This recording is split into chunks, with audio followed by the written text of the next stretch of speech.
Mine ended with a sentence that landed like a door shutting for the last time. The house smelled of rosemary and roasted meat. Laughter moved from room to room, never stopping where I stood. Crystal glasses caught the light, trays of catered food passed by, and my gift carefully wrapped. The kind of thing you don't buy on impulse waited by the door, untouched. I'd crossed town that evening with a clear mind. No grudges, no score to settle. Just a father showing up for his son, but as the night went on, it became harder to ignore how neatly I'd been pushed to the edge of my own family's picture. There's a certain quiet that comes before you decide something important. The kind that lets you hear the hum of a refrigerator over the voices in the next room. I heard it that night, and by the time I walked away, I already knew some wishes are easier to grant than people realize. He raised his glass and said, "Forget the gift. Just disappear." I picked up my coat and left. The rental house in Riverside smelled like rosemary and grilled steak, the kind of scent meant to make a room feel warmer than it is. A catering crew moved through the open floor plan like clockwork white plates with seared ribeye. A slick of red wine reduction. Sprigs of herbs that looked too perfect to eat. I stood by the entryway, one step from the hall closet, holding a neatly wrapped tool set in both hands. Heavy, solid. The kind of gift you give to a son who once said he wanted to build things. Brandon tapped the side of his champagne flute with a knife, and the sound traveled through the room in delicate, brittle rings. He liked to command a room, always had. Friends, colleagues, Melissa in a pale gold dress, positioning herself near the best light for photos. He smiled, one of those smiles that wears someone else's work like a boutonniere. "No gift," he said, eyes on me. "If you really want to make me happy, just disappear." The laughter that followed had that safe, polite quality people convinced it was a joke, or pretending to be. I looked down at the box in my hands. The chrome latches caught a slant of light from the patio doors, like they were winking at me. My phone buzzed in my pocket. Chase alert. $4,860. Riverside Catering and Events. A second buzz. Gratuity added. My card. I didn't feel the heat right away. It was a slow, clean, cold, starting somewhere in my chest. I shifted the box to one hand and reached for my coat on the hall hook. It still carried the faint scent of laundry detergent and the dampness of last week's rain. On the floor beneath the hook, a pair of sneakers I'd once bought him new insoles for back when we still shared a language of small, quiet care. On the side table, a white business card tucked under a vase of eucalyptus leaves. The event manager's contact info. I didn't touch it. Instead, I set the tool set down again in plain view, right where they'd find it after I was gone. The gift was still here. I wouldn't be. Outside, the air smelled of wet concrete. Somewhere down the block, teenagers were laughing, launching glowing plastic discs that arced and fell between the silhouettes of palm trees. Inside, behind the glass, the party kept its rhythm without me. A kitchen timer dinged, followed by the sharp pop of another cork. Halfway to my truck, my phone buzzed again. ATM withdrawal. $600. Mission Grove Shopping Center. Same neighborhood as the banquet hall. Someone was standing at that machine right now, feeding the night with my money. I slid into the driver's seat, the leather cold against my back. The box of tools had a secret of its own, a small voice recorder. I'd installed the night before, tucked into the molded foam between the socket wrenches. Not for court, not for anyone else's ears but mine. As I turned the key, the windshield caught a reflection from the street lamp, a clean, hard light, and for the first time all night, I smiled. The next morning, the kitchen smelled faintly of last night's soup. I'd made it out of habit before leaving for Brandon's party vegetable broth. A little thyme, a handful of noodles. The pot was still on the stove, cold and solid under my hand. Outside the window, a pair of neighborhood kids chased a soccer ball into the street. Their mother called out from the porch, her voice light, unconcerned. The kind of ordinary morning I used to believe would always be mine. I poured coffee into my old enamel mug, the rim chipped just enough to catch my lip if I wasn't paying attention. Halfway through my first sip, the phone buzzed. Chase alert. $218.40. Bistrot Lucien, Paris, FR. The location code flashed in my mind like a bad joke. I stared at it for a long moment, the steam from my coffee fading. I knew exactly how Melissa's name had ended up tied to that card. It was years ago, during their honeymoon, when I'd added her as an authorized user for just in case. I'd never removed her. I didn't call the bank to shut it down. Not yet. Cutting them off cold would erase the trail. I wanted the trail. Instead, I logged into my account from the old desktop in the den. My hands moved slower than they used to, not from age but from the kind of care you take when you know every move matters. I opened a fraud case, noting the reference number on a yellow legal pad. Then I called Chase to request extended monitoring. Any transactions over $100, domestic or foreign, would trigger an immediate alert. That's when my landline rang a sound I'd almost forgotten. "Morning, Bob." Frank's voice carried that calm weight of someone who rarely wasted words. "You should come by. Got something to show you." Frank lived directly across the street. Retired postal inspector, though he never mentioned it unless asked. He'd been out on his porch the night before, smoking his after-dinner cigar, watching the neighborhood the way some people watch a chessboard. On his kitchen table sat a tablet playing back footage from his Ring camera. The grainy night image showed the sidewalk between our houses.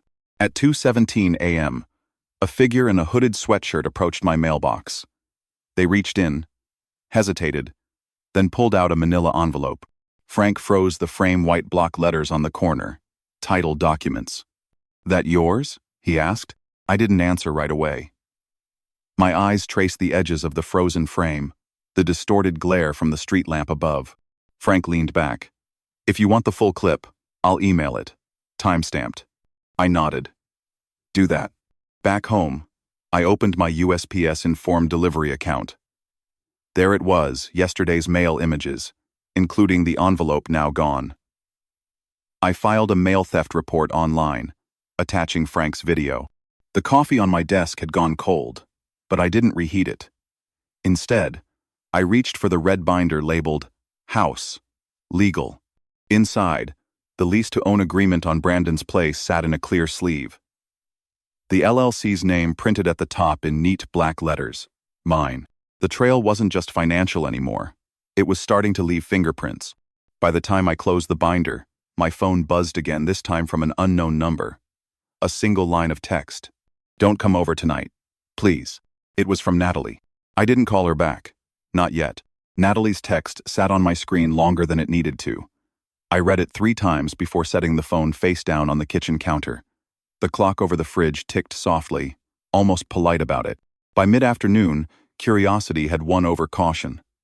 I drove to their place in Anaheim, telling myself I was just dropping off a small wrench set Brandon had left in my garage.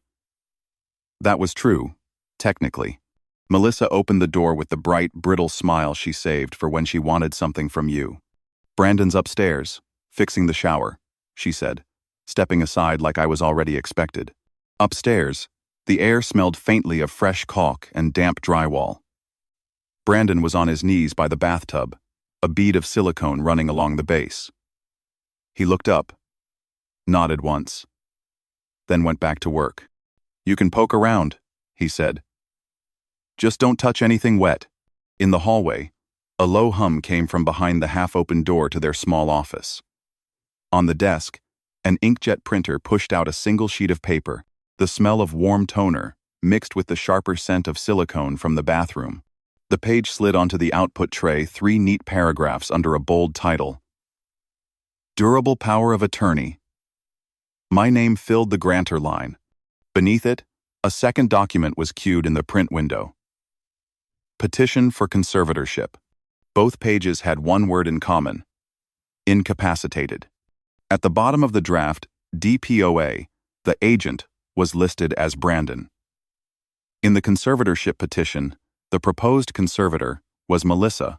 On the cover sheet, in the section for professional assistance, was the name of her brother, a licensed real estate agent.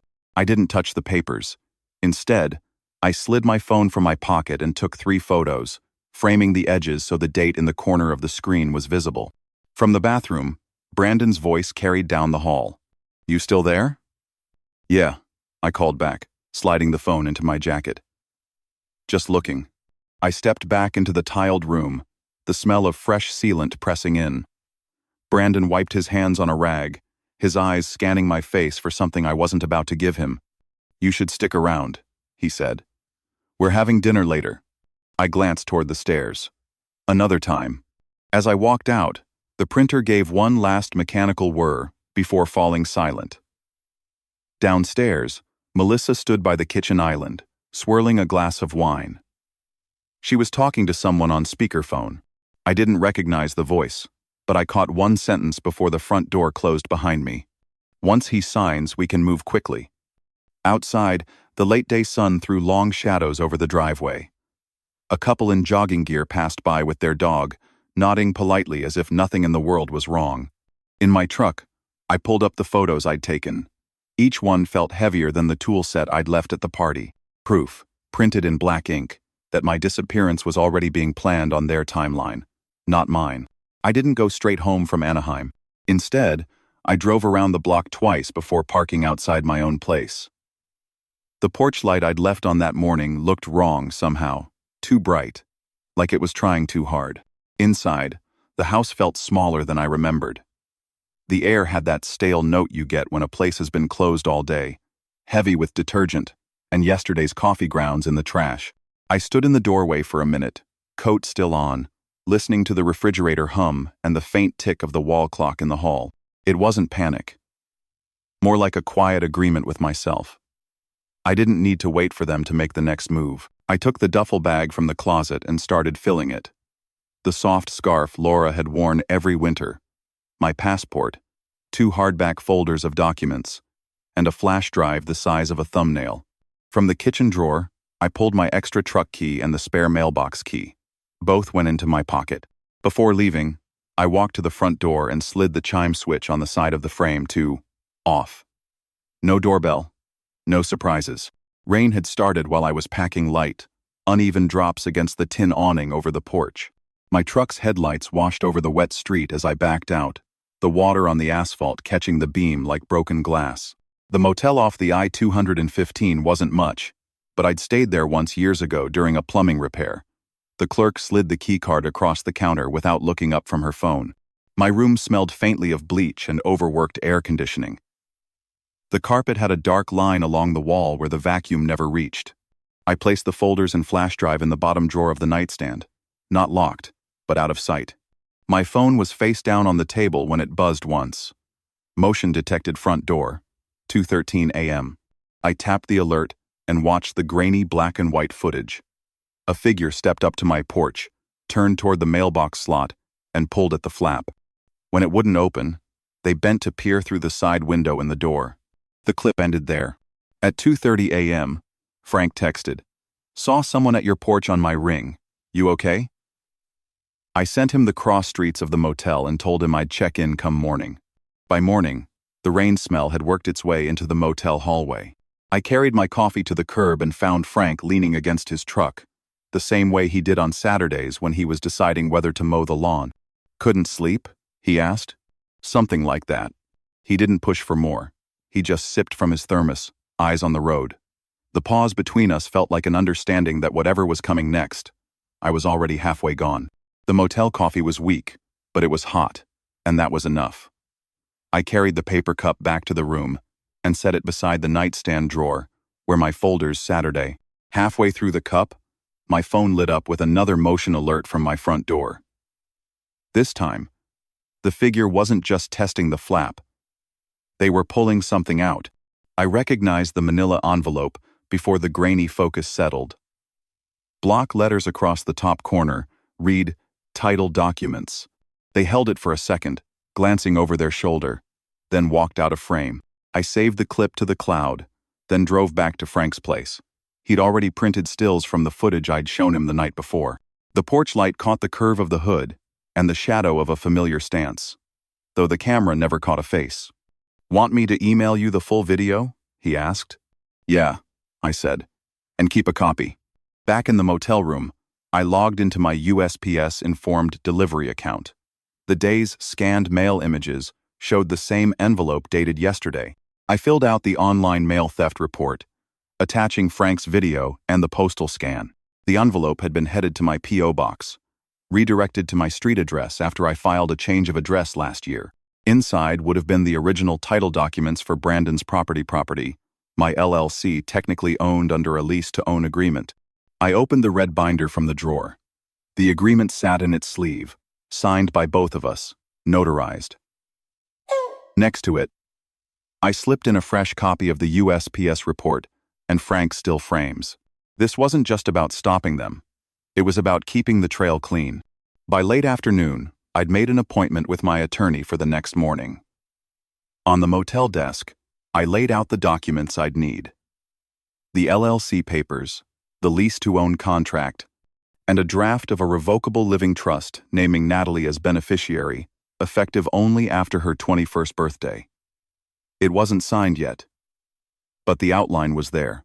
I was still arranging the papers when my phone buzzed again, not an alert this time, but a text from a number I didn't recognize.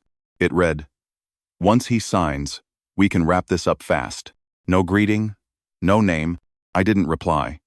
I just saved the message, added it to a folder on my phone labeled Evidence, and slid the phone into my jacket. Out the window, the rain had stopped.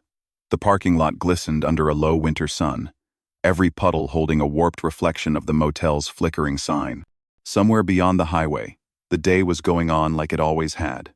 Here, the paper trail was getting heavier by the hour. The motel room door stuck a little in the morning, swollen from the rain. I pushed it open with my shoulder, coffee in one hand, and found a white envelope slid halfway under the threshold. No return address. Inside was a single-page notice of hearing, petition for conservatorship. The petitioner's name was Brandon Hale. Proposed conservator, Melissa Hale. I sat on the edge of the bed, the paper bending slightly between my fingers. The language was clinical, detached. Due to alleged cognitive decline, inability to manage personal and financial affairs, risk to self. They weren't just rewriting my life. They were rewriting me. The phone rang before I could set the page down. "Bob? It's Frank." His voice carried that deliberate calm, like he was trying not to startle a cornered animal. "Two people were at your house this morning. One in a dark suit, one in a blazer. They stayed about 10 minutes. Looked official." I thanked him, hung up, and slipped the hearing notice into the red binder under legal, active. Then I pulled out the yellow folder marked medical recent checkups, a letter from my physician clearing me for work, and a vision exam I'd passed in October. I made a note to have my doctor sign an affidavit before the week was out. By noon, I was parked in the lot outside my attorney's office. The air smelled faintly of wet asphalt baking under a thin Sunday. Inside, the receptionist glanced at the conservatorship notice and led me straight to the conference room. "This isn't unusual," my attorney said, scanning the page. "But the speed they filed this less than a week after your son's birthday?" I nodded. "You'll want to keep building that evidence trail. Mail theft report, financial statements, witness testimony, especially from people who see you regularly. And, Frank," I said. He looked up. "The neighbor? Retired postal inspector. He's got video." "Good. He's credible. We'll use that." I left the office with a short list of tasks. Collect notarized medical statements, pull 6 months of bank records, and preserve all correspondence texts, emails, anything that could show intent. Back at the motel, I set the list on the desk, next to the scarf I'd unpacked last night. Laura's scarf. The faint trace of her perfume was still there if I held it close enough. The sun was sliding low when my phone buzzed again. This time, it was a social media notification. Melissa had posted a photo. Her, Brandon, and Natalie at a small table with a cake between them. The caption read, "Family night. Now it's right." I stared at the picture until the screen dimmed. The reflection of my own face ghosted over theirs. Somewhere in that frame, Natalie's smile didn't quite reach her eyes. I saved the post to my evidence folder and closed the phone. Outside, someone's car stereo played faintly from the far end of the parking lot, a cheerful beat that didn't belong to my day. The motel's heater clicked on in the middle of the night, a hollow metallic sound that woke me before the blower even started. I lay there in the half-dark, staring at the green glow of the clock. The date on its face was a quiet reminder. The first of the month. By breakfast, I was at the small desk by the window, the red binder open to the tab marked Financial. Line after line of automatic withdrawals filled the bank statement, utility bills for Brandon's address, homeowner's insurance on a policy listing him as the primary resident, a streaming service I'd never used. The numbers weren't big individually, but together, they were a vein running straight from my accounts into his. I dialed the insurance company first, giving them the policy number and asking for a formal cancellation, effective immediately. Next was the utility provider termination notice sent via email and certified mail. I printed the receipts and slid them into a fresh sleeve in the binder. The last call was to my bank. Remove all authorized users on every account, I said, and set alerts for any new ones attempted. The customer service rep confirmed the names, her voice flat and efficient, and then they were gone. By noon, I'd drafted a 3-day notice to pay or quit addressed to Brandon's household. The LLC letterhead made it look colder than I intended, but that wasn't the point. I made 2 copies, one for the binder, one to post. The rain had stopped, leaving the sidewalks dark and clean. I drove to their house, parked across the street, and walked up to the door. The notice went in a clear sleeve, taped eye level where they couldn't miss it. I was back in my truck before the blinds moved. Brandon appeared first, pulling the paper free with a quick snap. Melissa joined him, scanning the page before saying something I couldn't hear. Her jaw tightened. My phone buzzed 10 minutes later, still warm from my pocket. What the hell is this? Brandon's voice was sharp, too loud even through the earpiece. It's a business notice, I said. From the LLC that owns your home. $3,600 in unpaid rent is due in 3 days. You can't. I can. It's in the agreement you signed. There was a silence, the kind that isn't empty but packed tight with things someone doesn't want to say in public. You think this changes anything? He asked finally. I know it does. I ended the call before he could answer. The rest of the afternoon passed with the muted hiss of cars on wet pavement outside the motel. Somewhere, in the building, a television played a sitcom laugh track. On my desk, the binder sat closed, the taped notice now just another entry in the paper trail. 2 days after I taped the notice to their door, the knock came. Not the sharp, impatient kind, but a muted thump. 2 quick raps with the back of a hand. Through the peephole, I saw 2 people I didn't recognize. One in a navy windbreaker with an ID badge on a lanyard, the other in a blazer. The woman in the blazer smiled like she was about to sell me something. Mr. Hale? The man asked when I opened the door a few inches. Yes. We're here to check on your well-being, he said. A family member expressed concern. Behind them, Frank's truck was parked at the curb. He was leaning against the bed, arms folded, eyes steady on the exchange. I'm fine, I said. Would you mind answering a few questions? It won't take long. I reached for my phone and tapped the screen to start recording. I'd rather not, and I'm not required to. If there's no legal order, this conversation is over. The woman's smile faltered. This is for your own good. No, I said. It's for theirs. From the sidewalk, Frank spoke up. I see him every day. He's fine. His voice had the calm finality of someone who used to wear a badge. The man in the windbreaker glanced at his partner. All right, sir. Have a good day. When they left, Frank stayed where he was until their car turned the corner. Then he walked up to my door, hands in his jacket pockets. They didn't like that I was standing there, he said. I did. Inside, I saved the video file to my evidence folder and wrote down the time and date on a yellow pad. I knew exactly what this was: a failed attempt at a wellness check, the first step toward getting someone flagged for a $5,150 psychiatric hold. By evening, my attorney had the file. His reply came back in minutes. This helps. Shows pattern of harassment. Keep logging everything. The motel room was quiet except for the hum of the heater. I poured coffee from the small drip pot into my enamel mug, the same one I'd used at home. The chipped rim caught against my lip, the familiar scrape grounding me. Out the window. The streetlights came on one by one, spreading small, perfect circles of light across the dark pavement. For the first time in days, I let myself sit still. The knock would come again someday, but I'd be ready. The text came just after 7 on a Tuesday evening. Can we meet? Not at home. I stared at it for a moment before typing back one word. Where? Her reply came quick. Bus, stop by the library.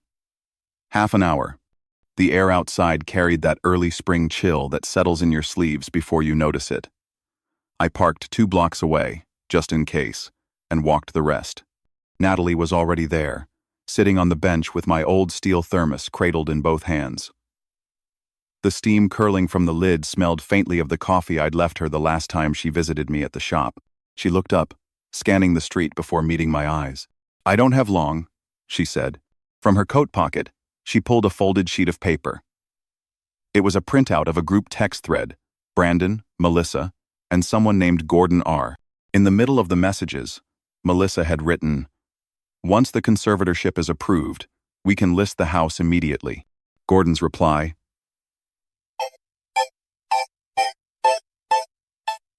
"Market's hot. Don't wait." Gordon's her brother, Natalie said quietly. The realtor. I kept my voice even. You know what this means? She nodded. They're already making plans. For after you're gone. A gust of wind rattled the bus shelter's plexiglass. Down the block, 2 kids were racing bikes, their laughter sharp in the cool air. You shouldn't have this, I said. I emailed it to myself from Mom's laptop. Deleted the history. She took a breath. They're not careful anymore. They think you won't fight. I pulled a small notepad from my jacket and wrote the date, location, and a short note. Met with Natalie. Received printed copy of text messages indicating intent to sell property upon conservatorship approval. I slid the paper she'd given me between the pages and closed it. You might catch heat for this, I said. I already am, she answered, and I could see she meant it. There was a faint redness around her eyes, the kind that stays after a long argument. A bus hissed to a stop in front of us, kneeling with a groan. She stood, handed me back the thermos, and stepped inside without another word. I walked back to my truck, the metal of the thermos still warm against my palm. In the motel room that night, I placed the printout in the red binder, under a fresh tab marked Communications, Internal. Then I poured the last of the coffee into my enamel mug. It was lukewarm and a little bitter, but I drank it anyway. Out the window, the library's parking lot lights cast wide pools of white on the empty asphalt. Somewhere, in one of those circles, Natalie had made a choice that might cost her. I had no intention of letting it. The appointment at the notary's office was set for 10 sharp. The air inside was dry, with the faint smell of paper dust and copier toner, the kind that settles into your clothes by the time you leave. I placed 2 keys on the table, one to their house, one to their SUV. Both were mine in the ways that mattered. The house through the LLC, the SUV through a loan I'd stepped in to cover when their credit couldn't. The agreement had been clear. Missed payments meant repossession. The right to cure window had closed last week. No payment, no arrangement. The notary stamped my affidavit of repossession and the notice of intent to sell in one efficient motion. My attorney's paralegal stood beside me, stacking each signed page into a thick, tidy envelope. By the time I walked out, the tow company had the SUV on their schedule for pickup that afternoon. I drove past their street later, slow enough to catch the shape of the truck in their driveway. 2 men in reflective vests standing by the driver's door. Brandon came out first, shouting something I couldn't hear over the diesel rumble. Melissa followed, her phone pressed to her ear. I didn't stop. Back at the motel, I emailed my attorney proof of the repossession and the rent ledger, showing no payment after the notice was posted. He called within the hour. They've been served with the unlawful detainer. First hearing is in 2 weeks. On the desk beside me, the thermos Natalie had given back sat next to the red binder, both catching the late afternoon light through the half-closed blinds. The slats threw even stripes across the room, splitting light and shadow clean down the middle of the papers. Melissa called that evening. I let it ring twice before answering. Her voice came sharp through the line. "You've destroyed everything," she said. "No," I said. I've just stopped paying for it. There was a pause long enough that I could hear her breathing. Then, the line went dead. Outside, someone's dog barked twice, then stopped. The streetlight clicked on, buzzing faintly in the quiet. I closed the binder, slid it to the far corner of the desk, and poured myself the last of the coffee from the pot. The courthouse smelled faintly of burned coffee and floor polish, a mix that never quite left the tile. I was there early. Binder under my arm. The weight of it steady in my hand. My attorney was already waiting outside the hearing room, flipping through his own copy of the file. "They're not here," he said without looking up. Inside, the rows of wooden benches were empty except for a man in a dark suit, who introduced himself as the court-appointed investigator. He gave a small nod when he saw me. The judge entered, settled into her seat, and glanced at the docket. "Petitioners present?" she asked.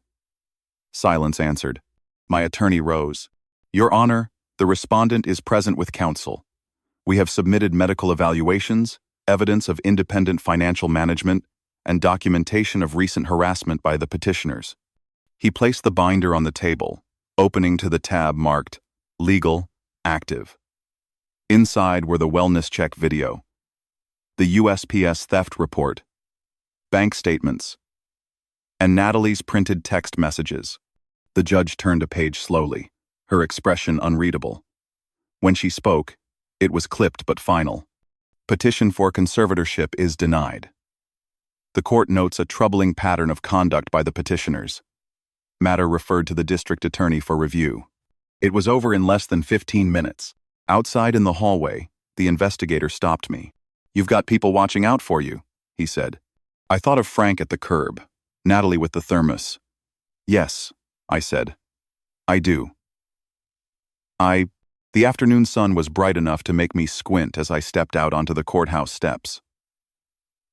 Across the street, people were lined up at a taco truck, talking and laughing over paper plates. The smell of grilled onions drifted over on the breeze. I walked past without stopping, the binder still under my arm. There were more filings to make, more paper to put between me and them. But for the first time in weeks, the next step wasn't about defense. It was about leaving. The lake was still that morning, the surface smooth enough to hold the pale reflection of the sky without a ripple. I sat at the picnic table near the shore, thermos at my elbow, steam rising in thin curls. In front of me was a plain manila envelope. Inside were the signed transfer documents placing the house into a trust for Natalie, effective on her 21st birthday. No access for Brandon or Melissa, no loopholes to slip through. It was clean, final. Next to it sat the old wooden box of tools I'd carried into his birthday party weeks ago. I'd removed the recorder, leaving only the well-oiled wrenches and screwdrivers I'd bought him when he first started building furniture in the garage. I closed the lid and slid both the box and the envelope into a canvas bag. By the time the sun broke over the trees, I was on the road. I parked in front of their house, stepped onto the porch, and set the bag neatly against the door. No note. No knock. Frank was watering his front lawn across the street. He saw me and gave a small wave. I returned it, then got back in the truck and drove away. At the next intersection, I didn't turn toward the motel. I kept going until the road narrowed, the houses thinned, and the smell of water grew stronger. Frank had handed me a number last week his friend knew of a small shop coming open 2 towns over. We signed the short lease yesterday, simple as a handshake. By early afternoon, I was at the shop, a converted garage with a workbench, a stool, and enough light from the front windows to see without flipping a switch. I set the thermos on the bench and turned on the kettle. Outside, a couple walked past with a dog that kept stopping to sniff every post. Somewhere, a kid laughed. This wasn't disappearing. This was leaving. There's a difference. Brandon had made his birthday wish. I'd granted it with the same precision I once used to fix things that mattered. The justice wasn't about punishment, it was about ending the part of my life where I paid for their comfort with my own. The kettle clicked off. I poured the tea, let it sit a moment, and then took the first slow sip. The shop smelled faintly of sawdust from the last tenant, and the afternoon light fell in clean rectangles across the floor. Somewhere behind me, in a house that was no longer theirs to sell, they would find the box of tools and realize there was nothing left to take. I had given them exactly what they asked for, and I had kept the only thing they couldn't see: myself. Thank you for watching Final Truth. Your support means the world to us. If this story kept you hooked until the end, don't forget to like, share, and subscribe. Every day we bring you new tales of family secrets, hidden motives, and twists you won't see coming. Turn on notifications so you never miss the moment the truth comes out. And remember, here at Final Truth, every ending is just the start of another story.